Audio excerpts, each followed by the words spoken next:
कौन है ये लोग? लगता है मुझे अपनी गाड़ी की स्पीड बढ़ानी पड़ेगी।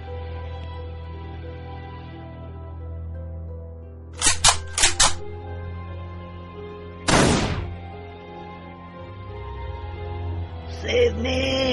Help! Help!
आज फिर पीने की तमन्ना है, आज फिर पीने की तमन्ना है, आज फिर पीने की तमन्ना है। Drunk, drunk, drunk, that man, drunk, drunk, drunk, I wanna get drunk, drunk, drunk, drunk, drunk, drunk, पीली 2 लीटर तो नाचा मैं पीकर, मेरे साथ में नाची रे वो स्टेज पे स्ट्रिपर।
तमन्ना है।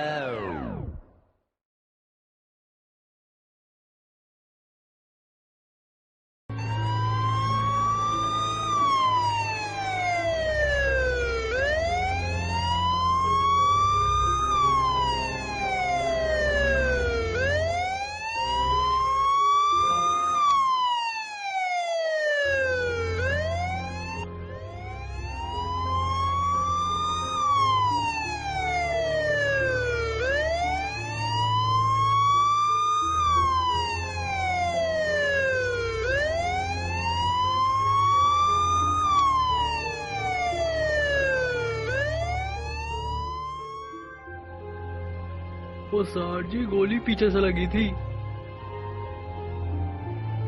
तुम्हें इस मर्डर की इंफॉर्मेशन किसने दी थी?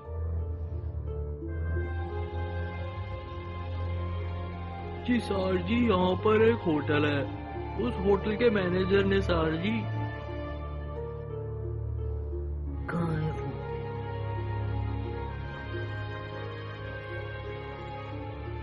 ये हो रहा है सर जी।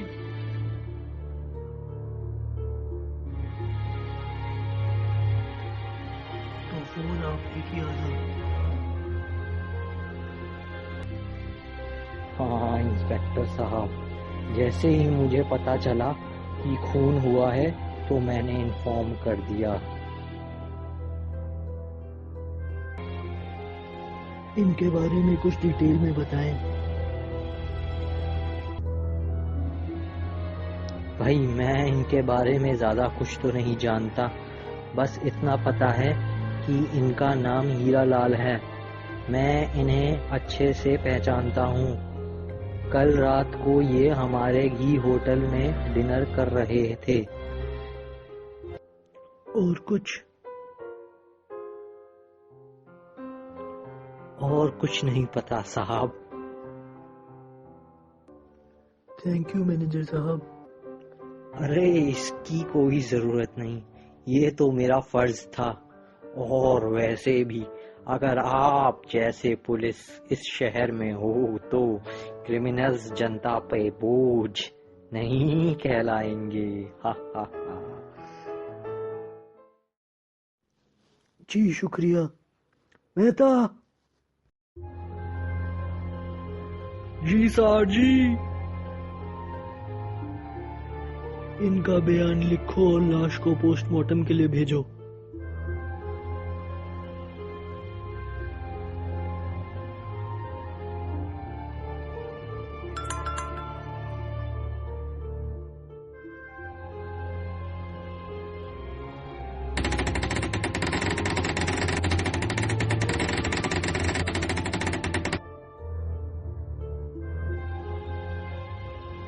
जी आप ही हैं सेठ हीरालाल के बेटे?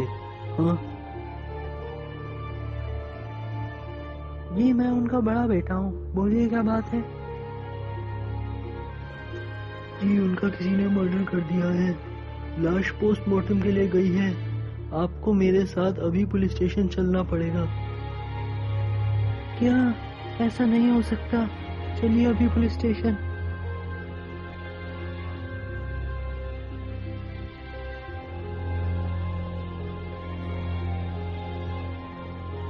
आपको क्या लगता है खून किसने किया है?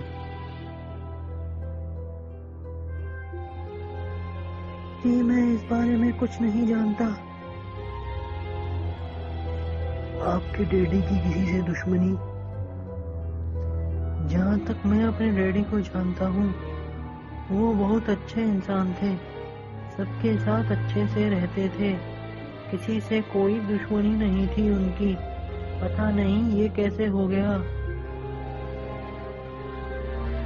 अच्छा ठीक है, तुम जा सकते हो, जरूरत पड़ी तो दोबारा बुलाऊंगा। Okay sir. ये कौन है मेहता? सर जी ये पीटर है, इसे होटल के वॉचमैन की जानकारी से पकड़ा है सर जी। तेरा नाम? अपन पीटर है साहब। सेठ हीरालाल का खून तूने किया है? अपन सिर्फ शाकार के लिए काम किए लाए हैं। वो मेरे को इस काम के वास्ते 10,000 रोकड़ा दिए लाए था। तेरा दूसरा साथी कौन था?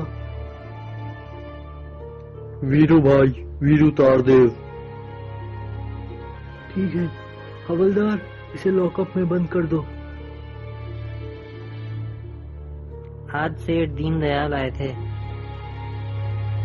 जरूर अपना कर्ज मांगने आए होंगे, मगर हम कहाँ से दे? फैक्ट्री तो बंद पड़ी है। डैडी खुद तो चले गए, हमारे लिए 50 लाख का कर्ज छोड़ गए। ऐसा मत बोल महेश। तो फिर आप ही कोई हल निकालो भैया, मुझे तो कुछ नहीं सूझ रहा। ठीक है, सोचता हूँ।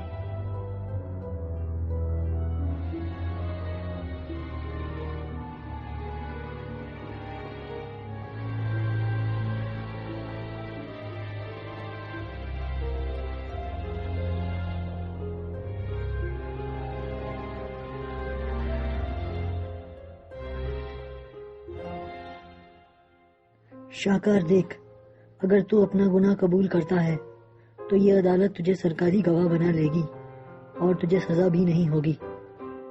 अरे साहब, मेरी हीरा लाल से कोई दुश्मनी नहीं थी। मैंने उनका खून एक अधेड़ उम्र की आदमी के कहने पर किया था। उसका नाम?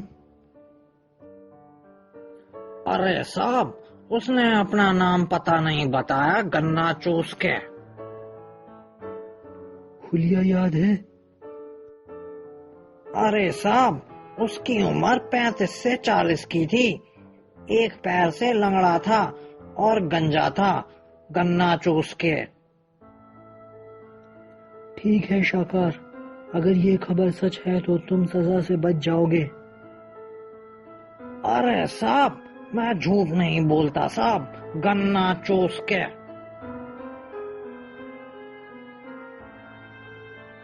मिस्टर मेहता, तुम इस हुलिये को सभी थानों में दे दो। ओके सर जी। भाभी भैया कहाँ गए हैं? कहीं दिखाई नहीं दे रहे।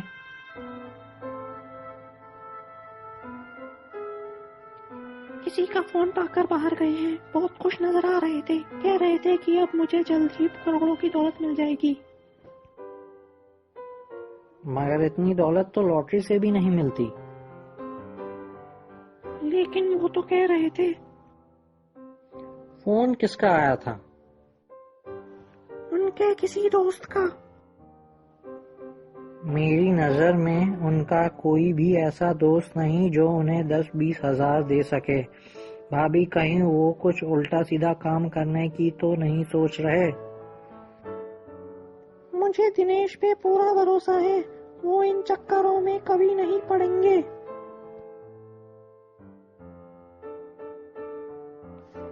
मरने से पहले डैडी भी यही कह रहे थे। आखिर बात क्या है?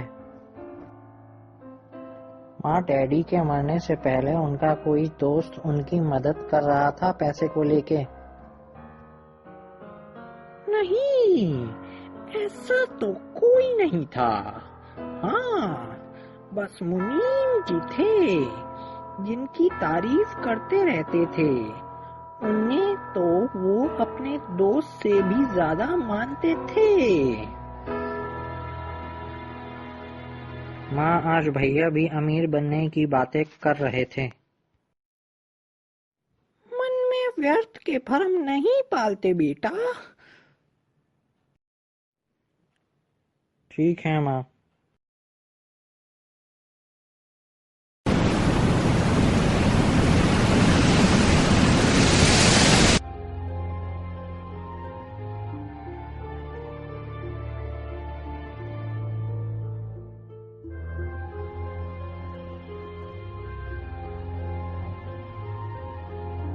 और मेहता, कुछ पता चला?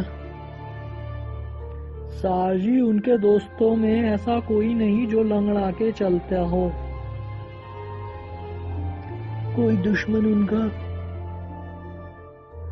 जी नहीं सर जी। मगर कत्ल के पीछे कोई तो वजह होगी, क्यों? सार जी, यही तो मैं नहीं जान पा रहा।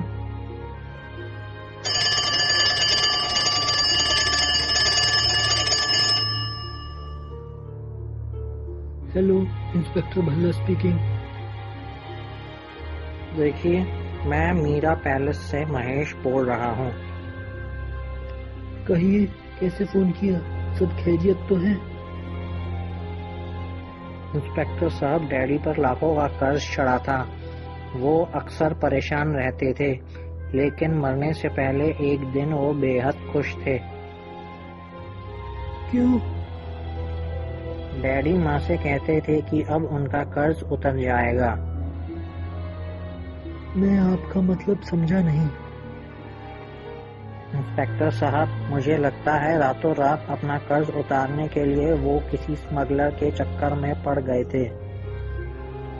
कोई ऐसा जो उनसे मिलने आता हो? ये तो मैं नहीं जानता। थैंक्स, मैं अपनी तफ्तीश में इस बात का ध्यान रखूंगा।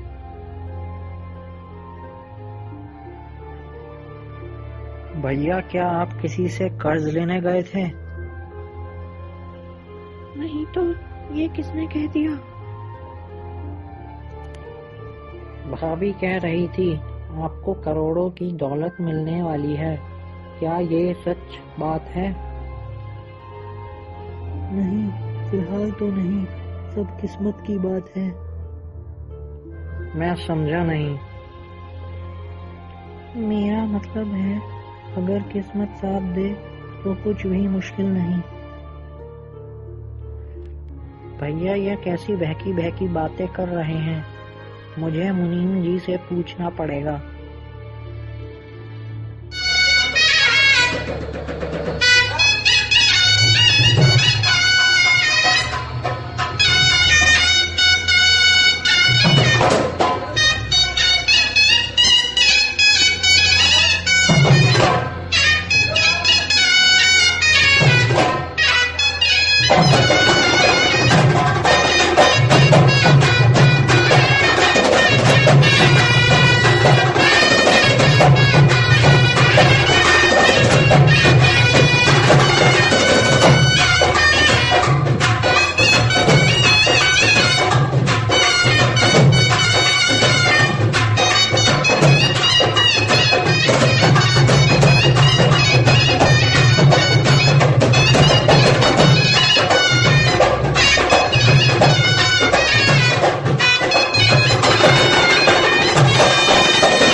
आइए छोटे मालिक, कहिए कैसे आना हुआ।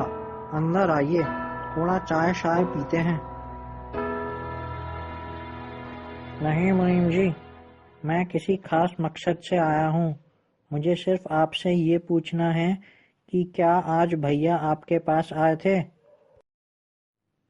भाई हाँ जी, छोटे मालिक जरूर आए थे जी। वो कह रहे थे कि उनको करोड़ों की दौलत मिल जाएगी। इस बारे में आपको कुछ पता है?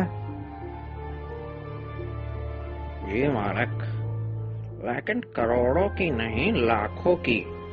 असल में मैंने उनसे वादा किया है कि मैं उनका कर्ज उतार दूंगा। उतने बड़े रकम आप कैसे उतारोगे? भाई किस्मत की बात है छोटे मालिक, किस्मत की। ओ मुनीम जी, फिर तो मैं आपका ये एहसान कभी नहीं भुला पाऊंगा।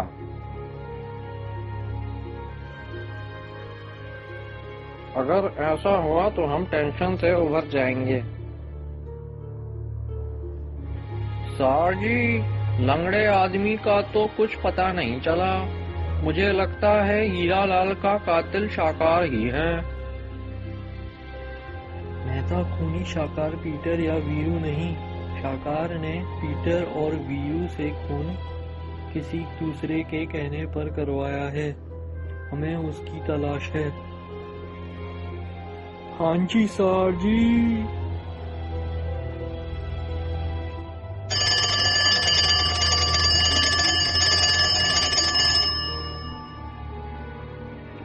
हेलो, इंस्पेक्टर बल्ला स्पीकिंग। जी मुझे इंस्पेक्टर साहब से बात करनी थी। जी बोलिए। जी मैं कानून का शुभ चिंतक। सेवा बताइए। जी सेठ हीरा लाल का खून मुनीम शंकर दास ने किया है।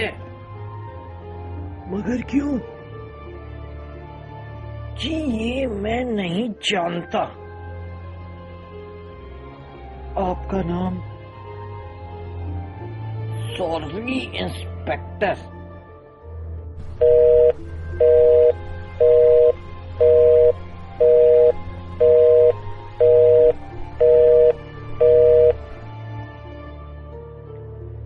तुम मुनीम शंकर दास को जानते हो? जी सर जी, मैं उनसे मिल चुका हूँ। क्या वो अधेड़ गंजा और लंगड़ा है? सर जी, वो अधेड़ तो है मगर गंजा या लंगड़ा नहीं।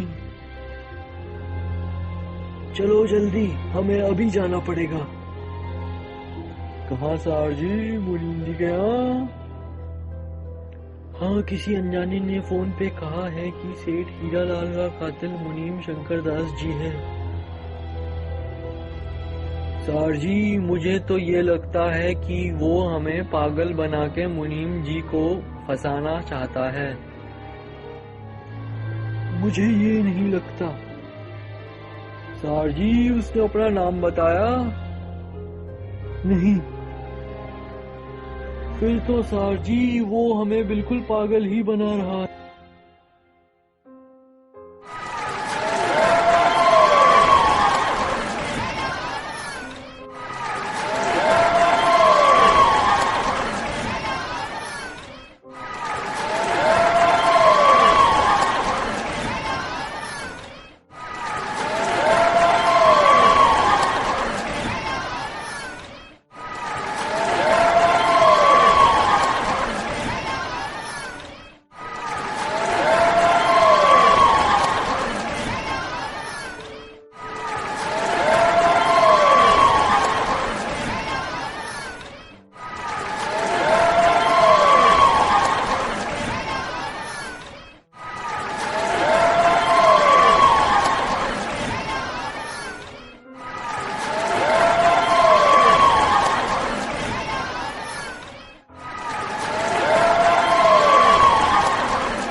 तो आप मुनीम जी के सुपुत्र? हाँ साहब। आप बता सकते हैं खून कैसे हुआ? साहब, माँ की तबीयत खराब थी। मैं, मेरी बहन शीला उनके साथ थे। पिताजी अपने कमरे में थे, तभी हमने गोली चलने की आवाज सुनी और जब पिताजी के कमरे में पहुंचे तो कोई मिलने आया था उनसे? जी दिनेश साहब, सेठ हीरालाल के बड़े पुत्र। क्या वो खून होने से पहले भी यही थे? नहीं, वो तो शाम को ही चले गए थे।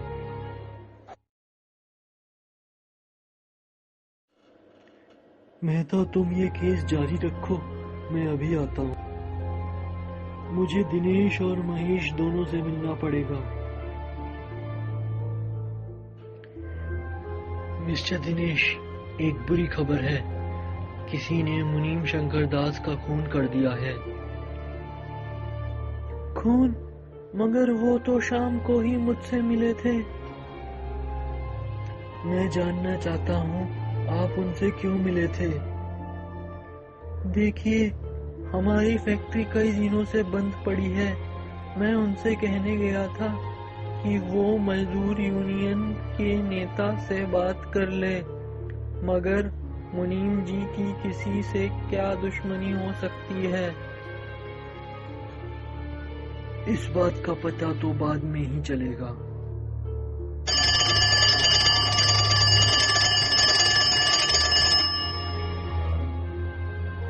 हेलो। हेलो इंस्पेक्टर साहब, मैं वही शुभचिंतक बोल रहा हूँ। ओह, आप मुझे अपना नाम नहीं बताएंगे? अरे नहीं, आप बस इंफॉर्मेशन नोट कीजिए। एक मिनट, आपने कहा था हीरालाल का खून मुनीम जी ने किया है। अरे भाई, मेरी रिपोर्ट गलत नहीं होती। मगर मुनीम जी का खून किसने किया है? जिसने भी किया है वो भी मारा जाएगा। कौन मारा जाएगा? मुनीम जी का हत्यारा। देखो, कानून से मजाक मत करो।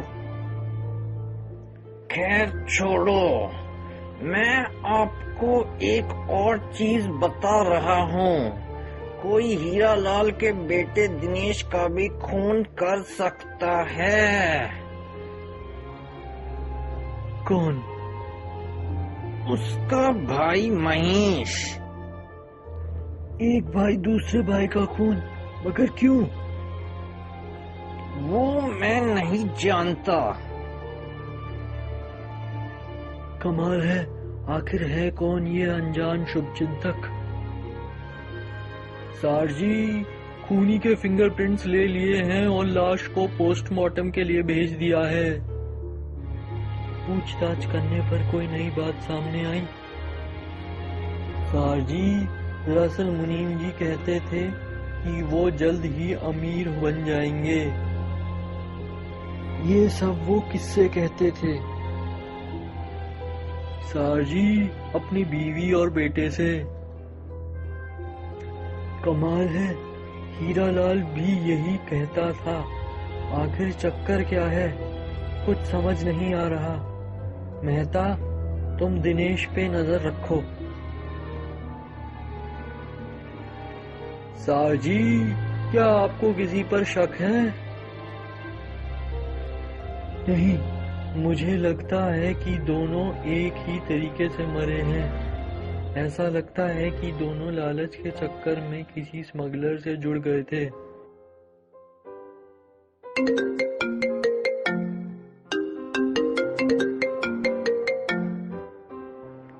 हेलो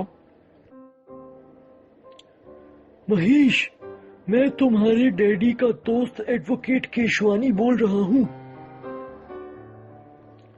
कहिए अंकल, मैं आपके लिए क्या कर सकता हूँ? महेश, तुम्हारी किस्मत जाग गई है, तुम करोड़पति बन सकते हो।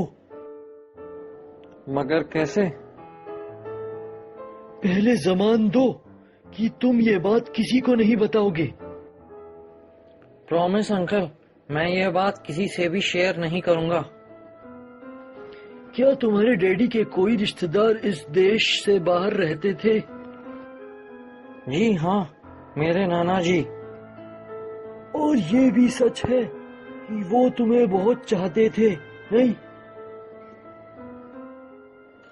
आप ठीक कह रहे हैं। उनकी मौत हो गई है और वो अपनी संपत्ति तुम्हारे नाम लिख गए हैं। क्या क्या आप सच बोल रहे हैं? भला मुझे झूठ बोलने की क्या जरूरत है? Thanks uncle, thanks. मगर इसमें कुछ शर्तें हैं। क्या अंकल? तुम मुझसे शाम को होटल क्वीन के डिनर हॉल में मिलो।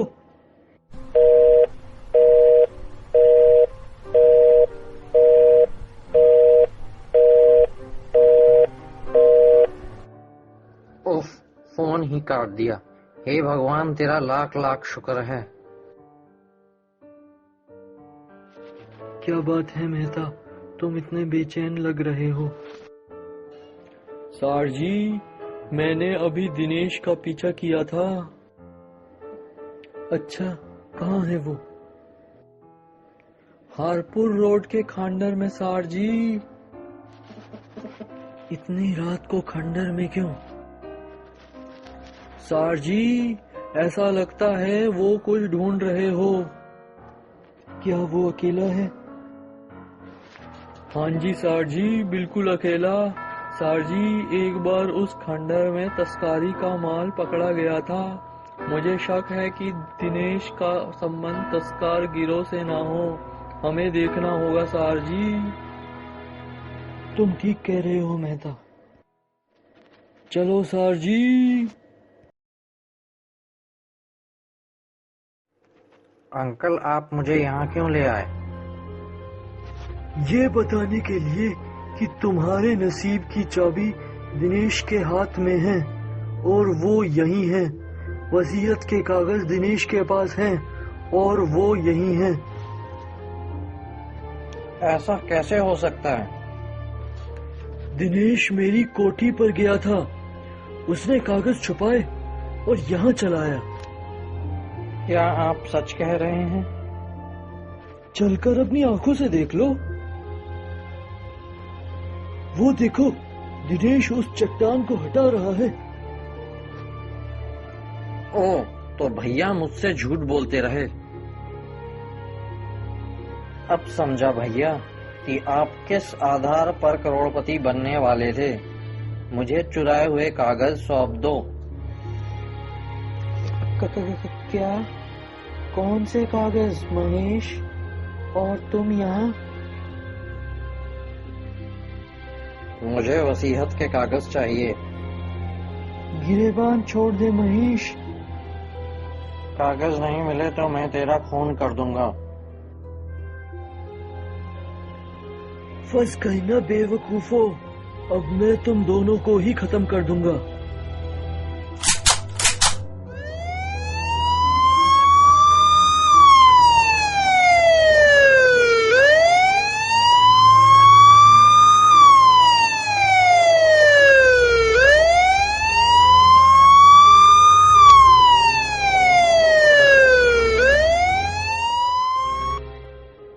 लीजिए साठ जी, मैं इन दोनों को भी ले आया हूँ।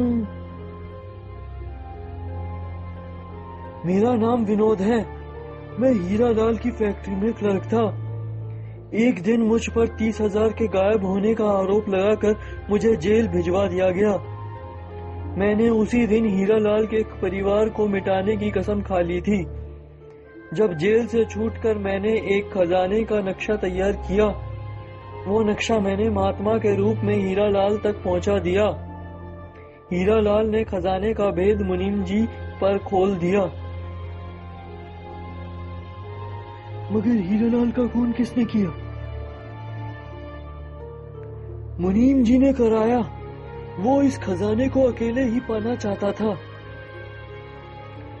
मगर मुनीम जी का खून कैसे हुआ?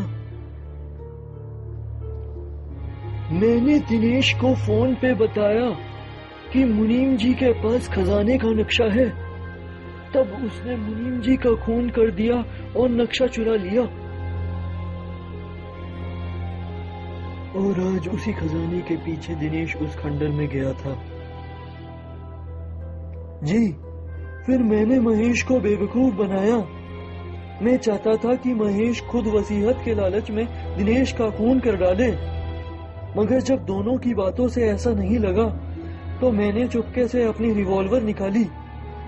एक तरह से मैंने अपने के हाथों अपनों को खत्म करने का आइडिया था मेरा।